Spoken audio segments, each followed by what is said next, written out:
Bonjour, on est avec. Solove Designer. Et tu fais quoi? Moi, je suis fashion designer, je suis styliste et je suis aussi directrice artistique. Franchement, ça se voit, hein. Franchement, le flow est présent aujourd'hui. Et là, ça t'inspire quoi, là, tout ce qu'il y a aujourd'hui? Bah, en fait, c'est un mélange de plein de choses. Tu vois, au-delà du fait qu'on soit sur un événement type cheveux masculins, c'est beaucoup autour de la culture en fait.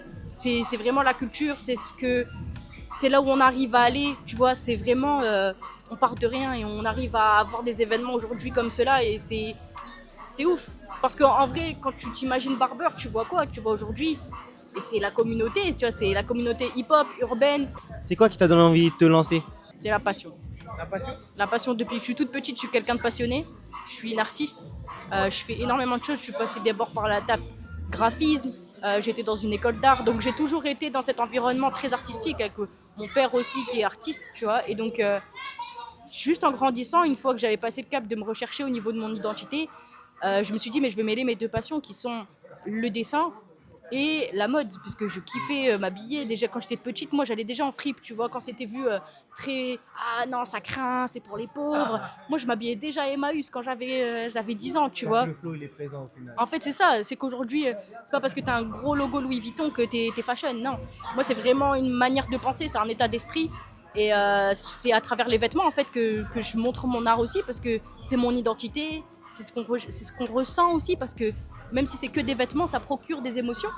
Et c'est ça mon partage, en fait. Mon partage et ma manière de donner mon art, c'est de te faire provoquer quelque chose chez toi. Que ça soit sur moi ou sur toi aussi, ou sur les autres. Parce que au final, le vêtement, c'est universel. C'est tout le monde porte des vêtements, à moins que vous me parliez de gens loin, loin dans l'Amazonie qui sont en petite culotte en feuille, tu vois. Mais aujourd'hui, tout le monde porte des vêtements, donc c'est pour tout le monde, tu vois. Et donc, ça n'a pas de limite. C'est de l'art, mais c'est aussi un moyen pour nous de se vêtir, tu vois. Ça fait partie de nous. Quel est le meilleur moyen aujourd'hui pour moi de vous parler? Bah, c'est à travers ça. Je monte pas sur scène. Exactement, c'est ça. Identité. Exactement. Je monte pas sur scène, je fais pas de grands spectacles, je suis pas oratrice, je suis pas dans la politique. Mais à travers le vêtement, on peut expliquer tellement de choses, on peut faire passer tellement de messages que les gens qui disent ouais bah c'est juste des vêtements, etc. Oui, c'est que des vêtements, mais pas que. Tu vois. Et c'est tout cette manière de penser, parce que j'aime toujours travailler un storytelling. Je fais jamais les choses sans sens. Et c'est vrai qu'aujourd'hui, je me sens en harmonie avec ce que je fais. Parce que c'est mon art, comme un peintre avec sa toile.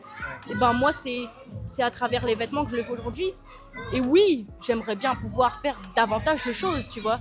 Pouvoir développer, je sais pas, je dis un exemple, tu vois, mais demain je te crée un outfit pour je sais pas, un événement spécial. Mais pousser le simple fait du vêtement à aller chercher plus loin. Parce que quelle est la limite aujourd'hui de la fashion? Quelle est sa limite?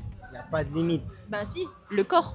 Ah, Tu peux pas faire des vêtements autres que sur un corps. ouais, c'est vrai. Sur un arbre, bah non, c'est plus un vêtement du coup. Et c'est ça, c'est la limite du corps. Donc imagine, on pousse ça autre. Donc imagine qu'on peut par exemple créer un parfum pour ton t-shirt qui sent toi, tu vois, ou on va créer un film qui raconte ton histoire mais à travers ton vêtement. Donc ça veut dire qu'on sort du concept du simple vêtement pour aller chercher quelque chose d'autre qui racontera ton histoire. Et ça c'est moi. Franchement, c'est incroyable. Franchement, incroyable. Franchement. Et si tu avais un message à passer aux jeunes qui voudraient se lancer. Après, c'est une question d'identité, c'est-à-dire qu'aujourd'hui, je suis en phase avec moi-même. Je me connais en tant que femme, j'accepte mes échecs comme j'accepte mes réussites. Je prends chaque chose de ma vie comme expérience et leçon de vie. Donc, je sais que je suis pas parfaite, personne n'est parfait, et ça, il faut l'accepter aussi, de se dire, ok, je suis pas capable de faire ça, j'ai besoin d'une tierce personne pour le faire. C'est comme ça. Je suis pas à même de pouvoir faire de la comptabilité. Ben, je prends un comptable. Il y a des choses où, si on n'est pas à même de pouvoir tout faire, faut savoir déléguer. Alors oui, après on parle de finances forcément parce que c'est un coût. Mais aujourd'hui, d'un point de vue cœur, d'un point de vue moral, se lancer c'est compliqué parce qu'on a aussi peur du regard des autres. Ouais, On se c'est vrai, dit, ah mais lui il va me dire ça, ou mes parents ils ont pas voulu que je me lance dans cette voie-là. En fait, il y a beaucoup de questionnements. Moi, je pense qu'il faut être en phase avec soi-même, savoir ce qu'on veut faire dans la vie, et même si ça marche pas, l'accepter. Parce que De c'est toute ça. façon, la mode, ça a toujours été un moyen d'émancipation, que ce soit pour l'homme ou pour la femme. de tout temps. Ça a toujours été une manière, enfin une expression pour revendiquer peut-être comme la mini-jupe à l'époque pour le féminisme, que la femme a commencé à mettre les pantalons. C'était quelque chose. Hein.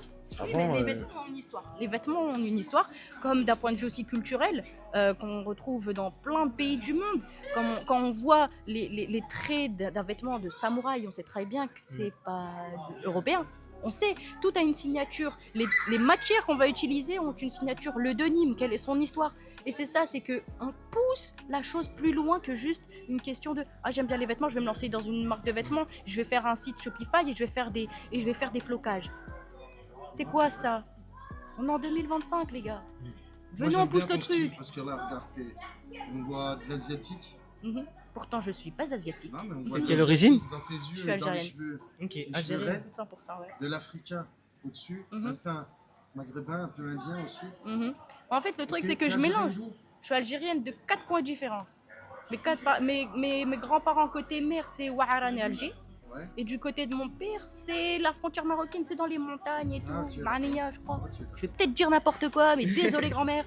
Non, Mais oui, du coup, Et ce pour mélange revenir. de culture aussi, ça... Ah oui, Parce qu'attention, même la mode, la mode selon les régions en Algérie, elle diffère aussi. après, je vais pas te mentir que pour ça, je suis assez éloignée de l'Algérie Ok, parce que d'accord. c'est simplement mes origines. Je suis née en France, je suis la 2e génération arrivée ici. Donc, pour moi, et encore, quand je vous dis ça, c'est même mes grands-parents sont arrivés en France quand ils avaient 6 et 13 ans. Donc, pour moi, l'Algérie, c'est quelque chose de très lointain. C'est mes origines. Je les renie pas, je les accepte parce que je m'accepte telle que je suis. Je les ai pas choisis. Mais raconter l'histoire d'un pays ou des choses de mes ancêtres, c'est beaucoup trop lointain pour moi. Parce que du coup, j'ai Ça pas viendra grandi avec. peut-être un jour aussi. Ça viendra peut-être un jour. Je sais que déjà, je dois aller en Algérie. J'ai jamais été de ma vie, tu vois, Inch'Allah. Mais c'est un truc où je me sens pas légitime forcément de parler de cette culture qui m'est trop éloignée. Parce que vraiment, quand tu vois mon père ou tu vois ma mère ou tu vois les gens de ma famille, il n'y a pas ce truc de l'Algérie, du pays. En fait, je dissocie la culture d'un pays et sa religion aussi, forcément, tu vois. Ça, c'est évident. Mais j'ai pas grandi dans cette culture-là. J'ai pas grandi dans la culture de l'Algérie. Même mon père, il m'a baigné dans la culture très pop-rock. Avec Par exemple, mon père, il s'habille comme un Peaky Blinder, tu vois. Mon père, il y a le petit béret, il y a les petits trucs, il met des bijoux en argent et tout, tu vois, des grosses bagues avec des têtes de mort et tout. Mon père, c'est ça, et ma mère, elle m'a baigné dans le... C'est 70. Mon père, il est de 66, mon père. Et ma mère, elle m'a fait grandir dans un milieu plus urbain, hip-hop, tu vois. Ma mère, elle était prof de danse aussi à une période, donc c'était très hip-hop. Ouais, j'ai grandi ici. Moi, je suis originaire du Nord, ouais. Je suis un vrai produit du terroir. Vraiment, mon grand-père était mineur de fond. Donc, du coup, j'ai grandi dans les cités minières du côté de Wani, etc. Tout ça. Donc, je suis un vrai produit du terroir. Et si mon grand-père n'était pas venu travailler dans le Nord, parce que du coup, on offrait des maisons aux Algériens et Polonais aussi, beaucoup les Marocains. Ils offraient des maisons donc, du coup, dans le Nord. Et mon grand-père s'était installé là avec ma grand-mère et ils ont eu toute leur fratrie, quoi. Donc, sans cette histoire-là, je ne serais pas là aujourd'hui, c'est certain. Mais vraiment, parce qu'avant, mes grands-parents étaient sur Paris. Et après, ouais, ils étaient sur Paname et ils sont montés ici pour le travail dans les mines, du coup, pour mes grands-parents. Ce que tu portes, ça te raconte toi. Exactement. Et si t'es pas, mais si tu t'acceptes pas, si tu te fourvoies ou si tu imites quelqu'un, ça se voit à travers ton vêtement. Si je tombe sur une meuf qui s'habille comme moi, punaise, je serais là, ah non. Moi, je suis amoureux de ton outfit, amoureux de ton Merci, histoire. mais tout ça c'est de l'upcycling. Tout ça c'est 100% recyclé, c'était vous à la poubelle. Incroyable. Et donc j'ai tout retravaillé. Donc ça c'était une vieille chemise. En fait tout ça c'est une chemise. Donc là c'est une chemise. Ouais, non. Ça c'était une écharpe. Regardez, vous avez encore les petits trucs. Ah là. ouais. C'était un chèche. Ouais. Là vous avez une autre chemise. Et là vous avez une autre chemise, une autre chemise, une autre chemise. Et en fait c'est ça, c'est l'assemblement en fait, c'est l'upcycling. Et là aussi pareil, c'était un pantalon. Vous avez un pantalon, vous avez deux pantalons Ouais, merci. Ouais voilà c'est ça. Donc là vous avez un pantalon ici. Et vous avez l'autre qui est là et j'ai découpé les poches et je les ai plaquées ici pour que ça soit symétrique. Donc, Ouais, du coup, ça vous fait voyez- un... Et là du coup il y a des petites pinces ici du coup ça pour fait remonter un peu. cacargo. Et là ici on a une petite paire bien futuriste. Et c'est toi qui as fait ça? Non ça c'est un designer algérien qui Ah ouais, tu français du coup qui s'appelle Kassimi, que je fais un petit big up parce que du coup Big up à Kassimi. big up à Kassimi, ouais. Et donc ça c'est designer français algérien. Représente. T'as un Instagram? Bien sûr, je suis sur Insta, qui n'est pas sur Insta en 2025. Ah, c'est Solof Designer. SOULOF Designer. Ok, merci.